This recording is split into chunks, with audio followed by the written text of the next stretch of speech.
welcome Bruce Wade to our conversation today about your article for the Africa Futures Journal, Crafting Positive Futures for Africa. I'm Charlotte Kemp, and I had the great fun and delight of connecting with some very innovative, futuristic people across Africa who have lived in Africa, studied in Africa, worked in Africa, and are sharing their insights about what the future of Africa could look like.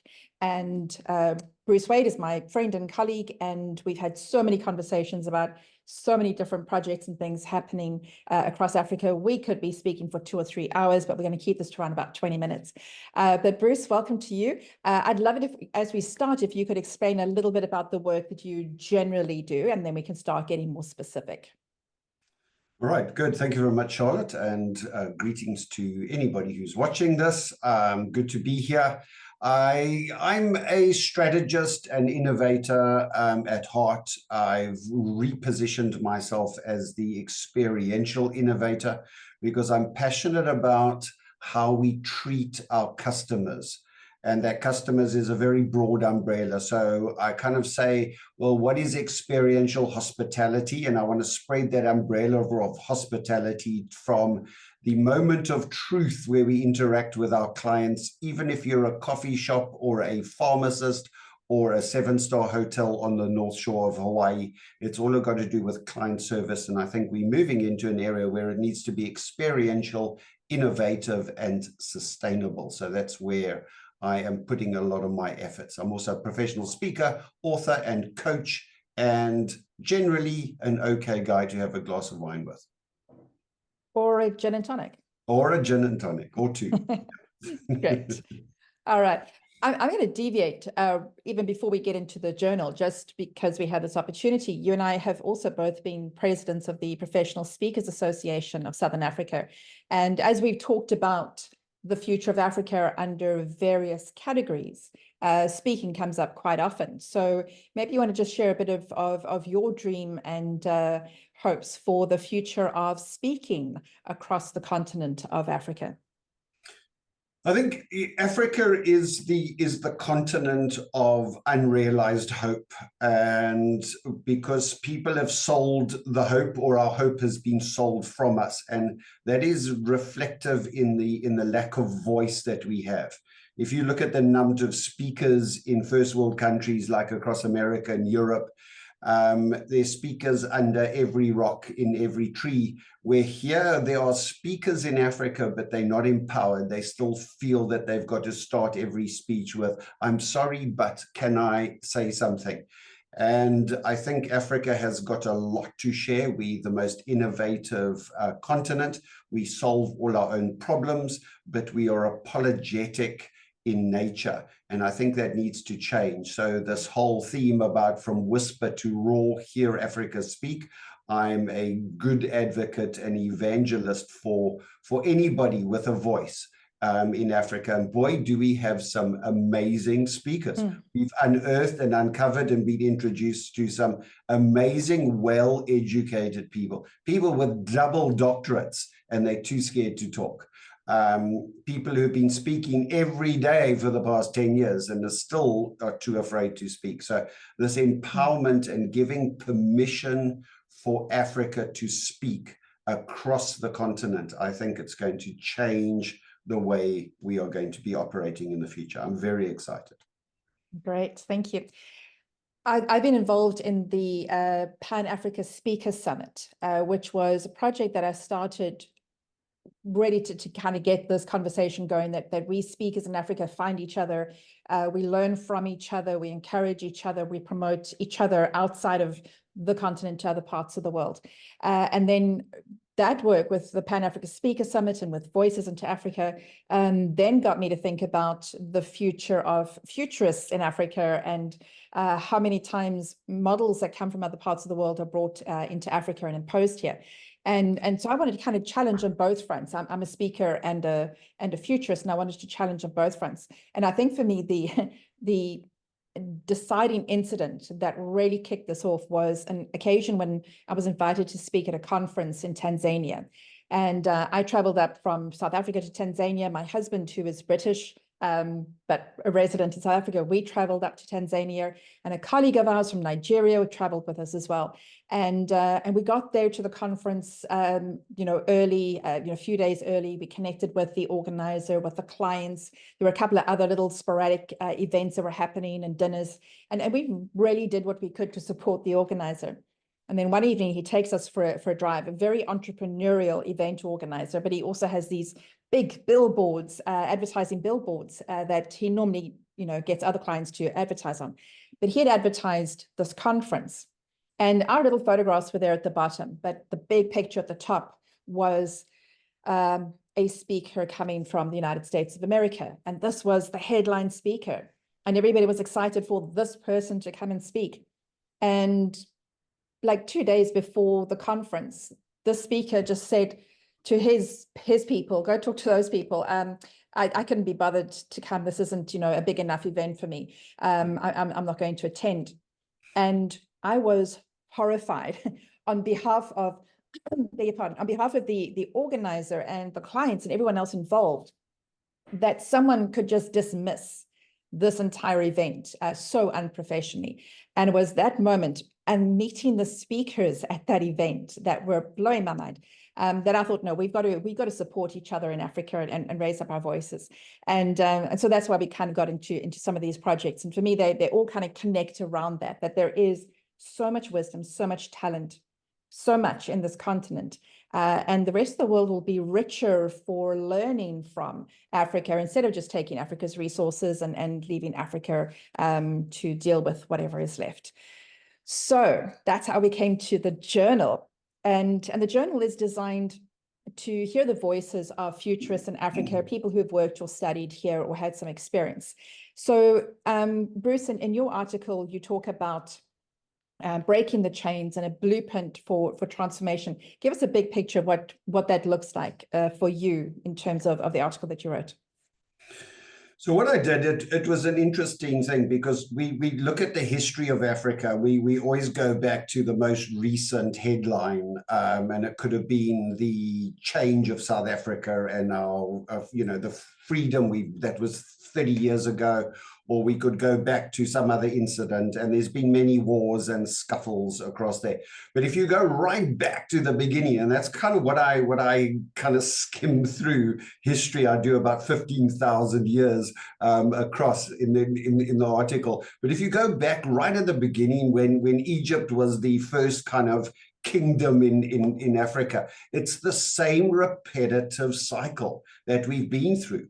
And what Egypt did to everybody, and then what all the other tribes, the dominant tribes, and it came down to what is now Ethiopia, and then it went across, and there's been other places in Ghana and other tribes and stuff. It's the same thing. It's a power-based, hungry, egocentric, dominant thing. Now, it's not just Africa, because we've seen this worldwide with earlier tribes, and the East versus the West, and the Christians and the Catholics and the Christians and the Muslims and everybody else. Whenever there's a difference, there's a clash, and there seems to be a domineering thing. The problem with Africa is we've never been able to rise up against this, because in conflict, everybody has lost.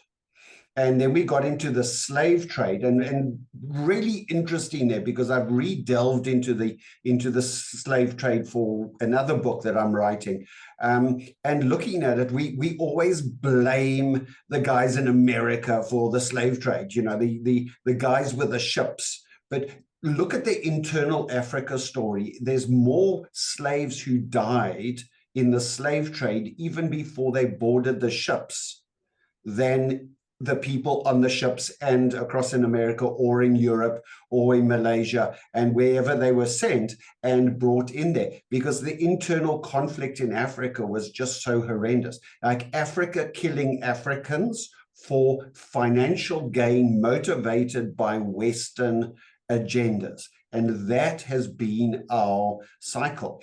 And we have sold our resources, we've sold our soul, we've sold our futures so much that I believe there's a lot of countries that we are so stuck in debt It's almost, if you can think of personally, if you've run up your overdraft, your housing bond, all your credit cards, you've spent your pension, you've mortgaged your kids' inheritance, you've then traded against their future earnings, and now you say, now I want a deal out of this. You cannot.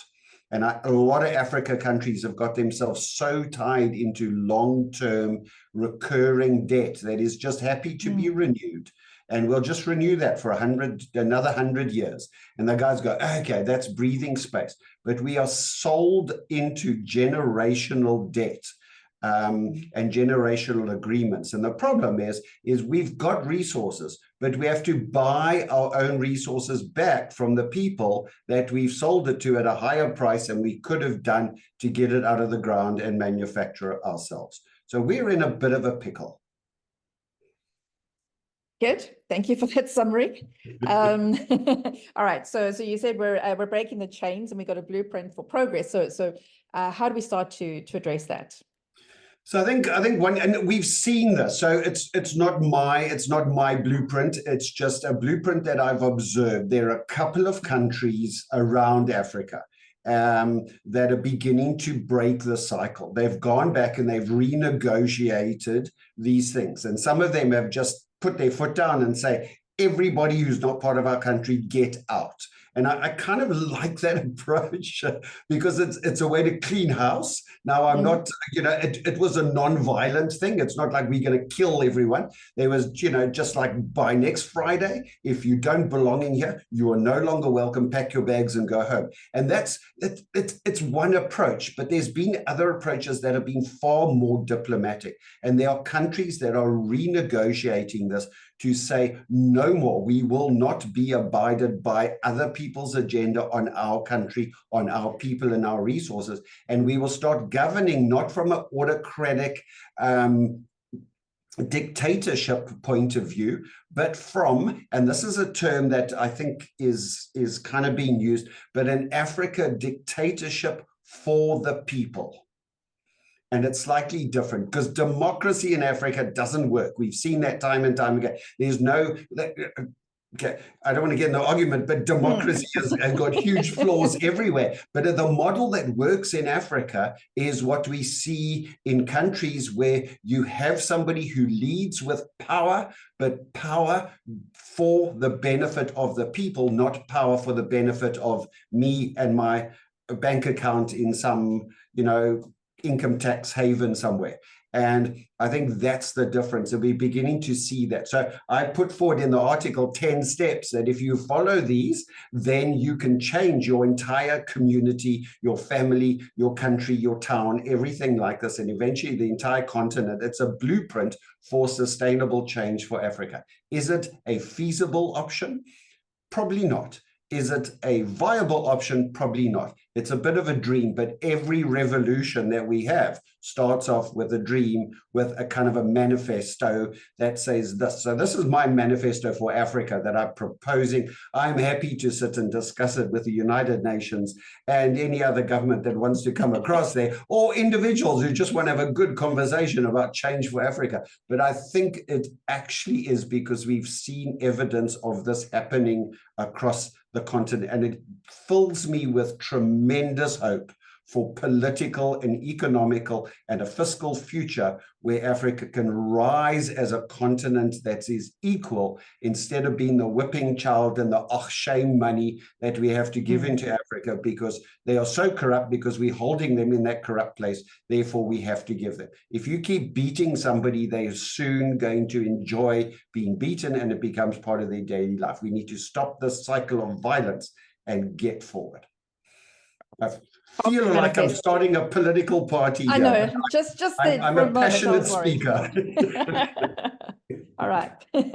Let's move to something probably a little bit more practical in terms of, from the politics and the economics. But if you move to the actual individual, one of your points is that we need to develop the mindset of an entrepreneur, but we also need to empower entrepreneurs. And Africa is a very innovative space for Mm. good reason, because so many things don't work or are broken, or there's this huge distance from, geographic distance from a place where something could get fixed. So we become very innovative. Do you want to talk about your experiences and insights about that? I think those are 2 points. Innovation and entrepreneurship are 2 things, and we see that being held so separate across in Africa. But just a little segue out there. I was speaking to a professor in Munich, and he runs an MBA program for innovation. And he was down here with a group of his students, and he said to me, he says he is so fearful for the people in Germany, because he says we are one generation away from losing the ability to be innovative because everything in our country works so well.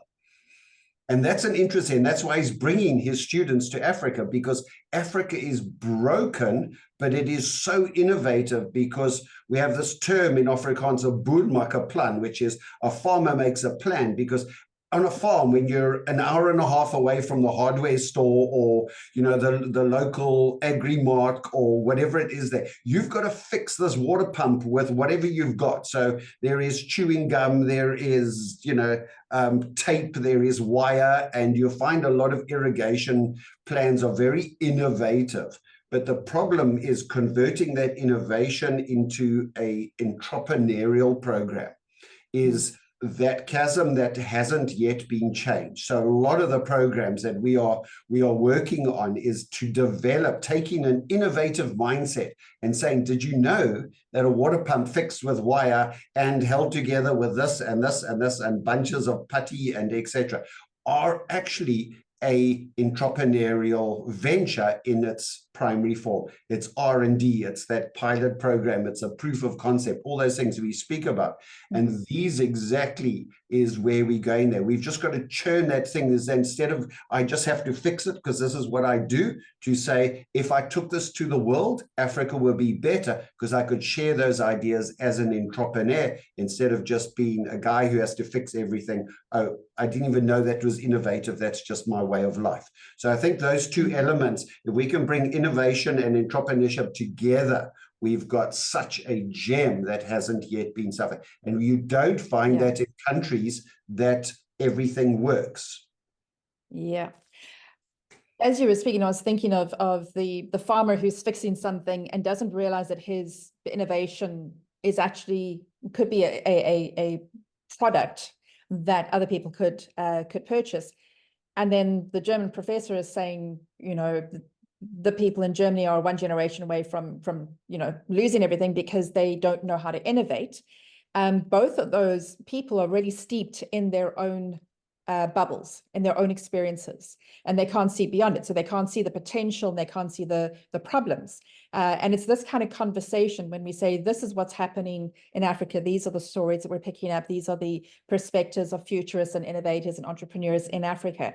When we start doing that, we're starting to open the debate about what is possible. We're starting to see things from different perspectives, so that we pop those bubbles and we can all benefit from that. I think. Yeah, I think that's it. Yeah, and bringing in, that's why I love resources coming in, especially, bringing the guys from Europe, because they kind of understand a lot of that high-tech stuff and they're willing to learn. What I don't appreciate in Africa are people that come from other countries who think they come in there and, if you just did it my way, then your country will also be like our country, and then we're going to do that. And I'm trying not to put on any accent to be identified, but we kind of, there are a number of countries that come in with this stuff.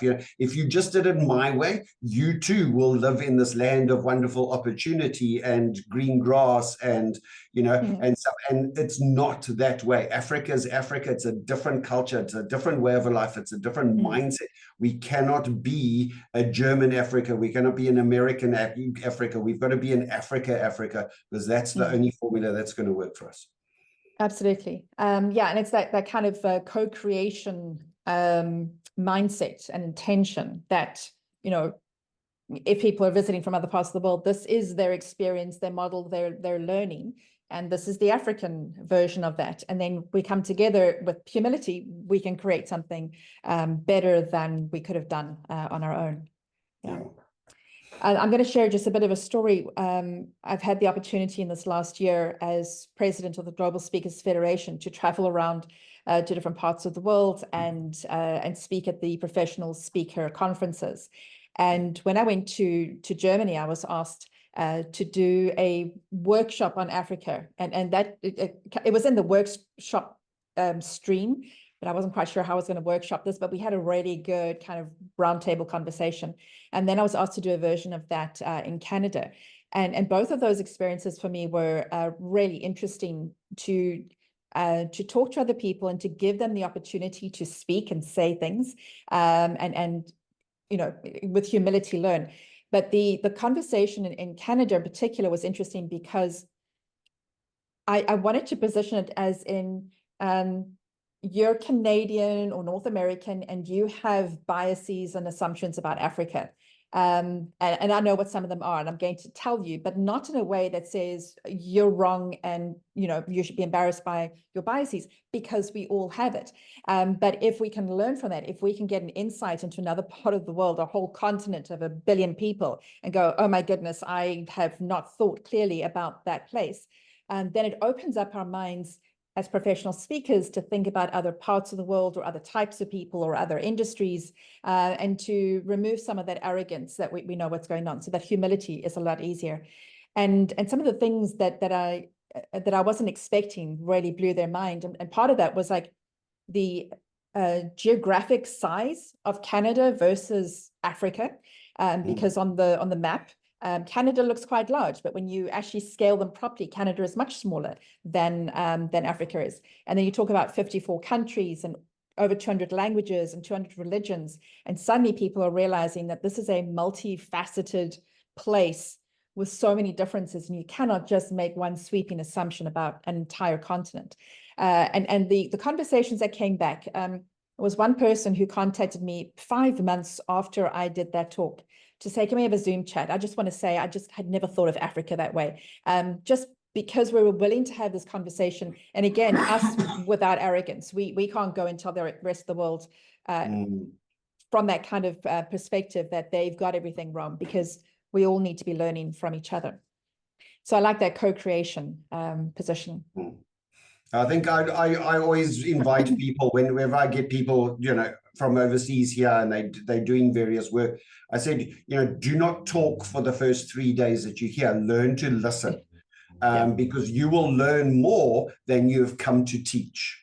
And I think that is a good mindset, rather than, you know, I'm coming in here as the authority, as the professor, as the MBA student, or as the consultant or the coach or the speaker from the large country and stuff. Is that just shut up and listen? And, you know, we've got one speaker from India that's got this, you know, Nija goes, like, her theme thing is like, shut up and listen. And I love that, because it's such a mindset, especially for speakers, because speakers, we want to get up there and speak and we want to spew all our wisdom onto the stage. But I think just going into various places and just sitting quietly, having a meal and meeting the people and observing and listening, it gives you greater power when you speak, rather than coming and spewing all your infinite so-called wisdom into a place that it's not prepared for you. So doing work in Africa, also, you cannot negotiate anything until you've had a meal. So don't come and sit there and I'm flying in the morning, we'll conclude the meeting by this, we'll have like a working lunch kind of somewhere in the car or the bus, and then we'll sign the deal. No, you know, book 3 days for one meeting, and let's just slow things down there, because otherwise you're going to go away with buyer's regret on this side and it's going to fall apart. So Africa is very, very different. The culture is different. We want to get to know you. We want to sit down and have a meal and get to know you and your family before we negotiate any deal, because we don't do business with individuals and facts. We do businesses with families and connections. And I think that culture is very, very different. I'll give one example of that in terms of manners, because from the so-called Western perspective, it is good manners to be efficient and to get to the point quickly. and not to waste somebody's time. But when you try to be efficient with some people in Africa, they've seen that as rude because they've been raised by their grandparents, by their elders, to have that conversation, to get to know someone. So many times I will get a WhatsApp message where somebody will say, hi. And I know some of my speaker colleagues get really annoyed with this, like, hi from nowhere, from a number we don't have, and they want to just end it. But I will greet them back, and then they will introduce themselves, and then I will introduce myself. And those 4 steps could take 3 days because we're not doing it at the same time.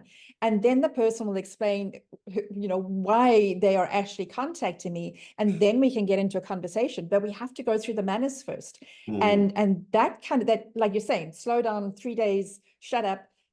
Take time to actually just be polite to people, and all of a sudden you realize that there's a wealth of insight there that you would have glossed straight over if you hadn't taken that time to respect somebody else's manners, instead of just your own perspective of productivity and efficiency. Good. Yeah, and I think we are far too quick to judge people who aren't the same as us, and we put them in different categories, and if we don't like them, oh, your hair's long, or I don't like this, or you're so loud, you this, you're so quiet, and we put them in all these categories, and therefore we then rise above all these categories of people, and then we think we're domineering. Actually, what you've got to do is you've got to remove your ego and embed yourself into other people's culture before you understand it. Brilliant. Okay, as we wrap up, Bruce, what are your hopes and dreams for the future of Africa? I want the leadership in Africa, and the leadership are, obviously political leadership, but also entrepreneurial leadership, because I think that's where change is going to happen. I'm not a politician. I'm not an influencer in that area, but I am a big influencer in the entrepreneurial space. I can speak innovation, I can speak change, and I think we are going to see entrepreneurs in Africa realize their full potential in mass scale, and there's going to be an uprising, a revolution of entrepreneurial, of fiscal empowerment, of ability to influence. And I think the West and the North and the East are going to sit back in horror at what they've missed out on. Because I think a lot of people here are beginning to ride the wave into a future of Africa. I want to be instrumental in not heading that charge, but instrumental in starting that groundswell, because that's where I'm more effective. I want to be that influencer for people of the future. So I want to be the leader of leaders who are going to take Africa forward. Marvelous. Fantastic. Thank you very much, Bruce. For anybody else, you can have a look at the website, futuresforafrica.online, and see this copy of the journal, and there will be some further additions in the future, and I promise they won't take 2 years this time to produce. This is the start of the dialogue, of the conversation, or a continuation, actually, of that, where we explore and uncover our hopes and dreams for the future of Africa, and what we can learn from each other if we slow down, shut up, and listen. Thank you very much. Thank you.